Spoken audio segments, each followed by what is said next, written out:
His life was changed forever. He was a completely different person. Never sick a day in his life up until the accident.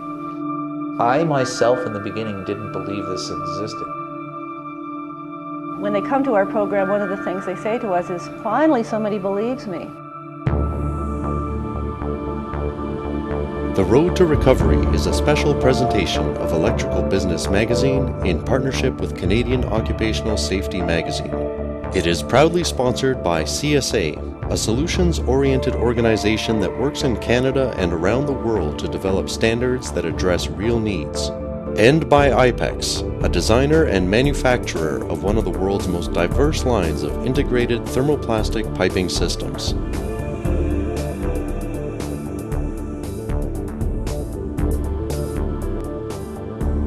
We are all familiar with the horrific tragedy of electrical burn victims. But what about victims of invisible electrical injury, whose injury may also be life-changing and traumatic? To whom can they turn? Dr. Joel Fish, Chief Medical Officer at St. John's Rehab in Toronto, explains the nature of electrical injury, especially the invisible kind. There are a few different types of electrical injury that can occur. One of the most common ones is where there's actually a discharge of energy, or what we call an electrical flash flame burn.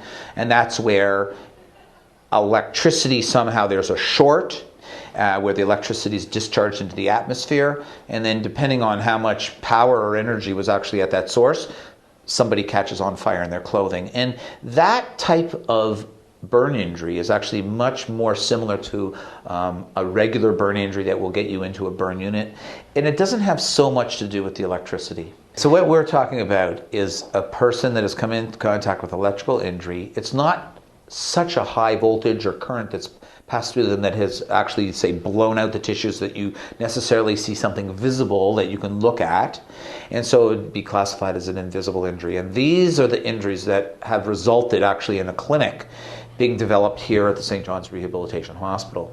Now, what happens in electrical injury that's a little bit different is that when the injury occurs, the effects are delayed, and they can be delayed sometimes for days, usually over a period of days, but even as long as over a period of a few weeks, in most cases where you start to develop symptoms. And they can be mild symptoms of funny, numb type feelings, often in their hands, because usually that's where they're contacting, sometimes in their feet or their shoulders, neck, all the way to numbness and weakness in the muscles. The muscles work, the hands work, the feet work, but they find that they're much weaker, all the way up to where they really start to complain of muscle fatigue. A typical example would be somebody that was injured, who was used to working 10 and 12 hours a day, and now they've had electrical injury and it's affected, say, an arm or a leg, and they can work, they can move, they can do all the things they were doing before, but now they fatigue and they get to maybe 3 hours or 4 hours and they just can't go on. And that's a fairly common kind of presentation that we see. And there are a group of these patients that present with very severe complaints about changes in their memory. And where you really notice it is when you bring a family member in. It's different than, it's not always so obvious as well. It's not like they can't remember your name or the kinds of sort of more obvious things. They typically have problems sequencing ideas, remembering tasks that were automatic for them, especially related to their job. And many of them will describe instances where they come in and where they'll be, say, driving in a car and going to a job site that they've gone to 150 times before, and they get lost. And they find it absolutely startling that, you know, there was a gentleman I just saw yesterday who recalls being sent to a job site where he's been many, many times. He drives his car every day. He wound up in a part of the city. It scared him. Like, how did that happen? Vera is a physiotherapist at St. John's who also works with victims of invisible electrical injury and sees their symptoms. Our patients have actually a very unpredictable range. Severity can be physical, it can be cognitive. The symptoms can range from all over global weakness. The symptoms can also present themselves in memory and concentration issues. A lot of the times too, the symptoms don't present themselves at all until much later in their injury. So it's not very easy to tell you exactly what the severity is until we actually see the client for a long period of time. So while the medical condition is real, with bona fide symptoms, there is a great stigma associated with it, even outright disbelief. Because the symptoms are delayed, the people in the workplace, the employers, sometimes it's not just the employers, it's the other employees that you work with on your team, your family members, spouses, siblings, and they look at you and they say, wait a second, 3 weeks ago when you were shocked at work, you got up and worked the rest of the day, and now you're telling me 3 weeks later you got numbness, this and that, and they look at you and the inference is you're malingering or you're making it up or it's a psychosomatic, when in fact we see that over and over and over. I would say the majority of our electrical injury patients talk about the fact that they don't look injured, that people look at them, their coworkers especially, even when their supervisors are aware of their injury, their coworkers look at them and they say, well, so what? You don't look any different. Why can't you do this? You're just sort of shirking your duties. And it is, when they come to our program, one of the things they say to us is, finally somebody believes me. Because we can identify that, yeah, we see this in a lot of our electrical injuries. It's not just you. You're not the odd man. This is a very commonplace kind of thing that is obvious when they come in. Yeah. I myself in the beginning didn't believe this existed. When I saw these patients and they would come and go, I, for the first little while, kind of thought, what is going on here? These people, this isn't right.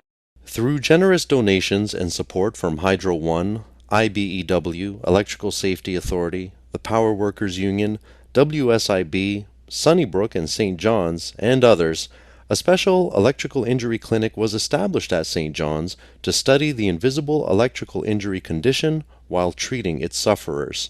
It was because of very generous donations for us to do research that we sat down and looked at the outcome of their lives. We looked at how they respond to pain modalities. We looked at their ability to return them to work. We looked at the sequelae after the injury. We published issues on how they present. And once you started to look at it through a more objective lens of research and actually looking at what happened, all of a sudden, through all of these very generous donations from the industry to do research, it's allowed us to say, this exists. We're experts insofar as we recognize it. We're experts insofar as we're interested in trying to make a difference.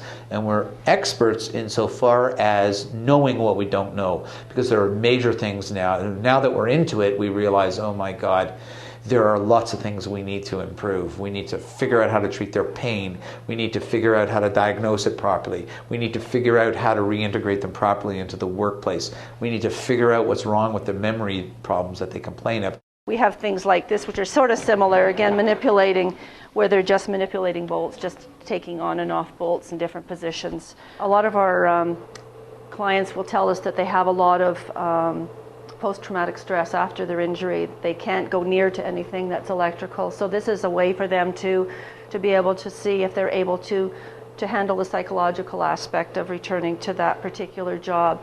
As well as they can be standing, they can be manipulating, they can be assembling to make sure that they have retained their ability to process this activity, because a lot of them do have problems remembering steps at a time. They have memory difficulties, so this will allow them to remember whether they're going to be working in a safe way when they return to doing a very practical task like this.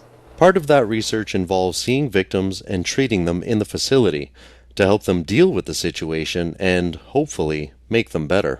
This program would not be at the level where it is if it were not for significant funding for the electrical research. And that has been the mainstay of the sort of early success, and it creates the future. Without research, you have no future. Research can be boring, it can be time-consuming, it can be costly, and it can lead you nowhere at times. But it also opens the doors because you ask questions and you try to answer them, teaches you what you know and what you don't. And it's because of the money and because of the research that this program has a future. And the future is not just for the patients, but recognizing and starting to solve some of the problems.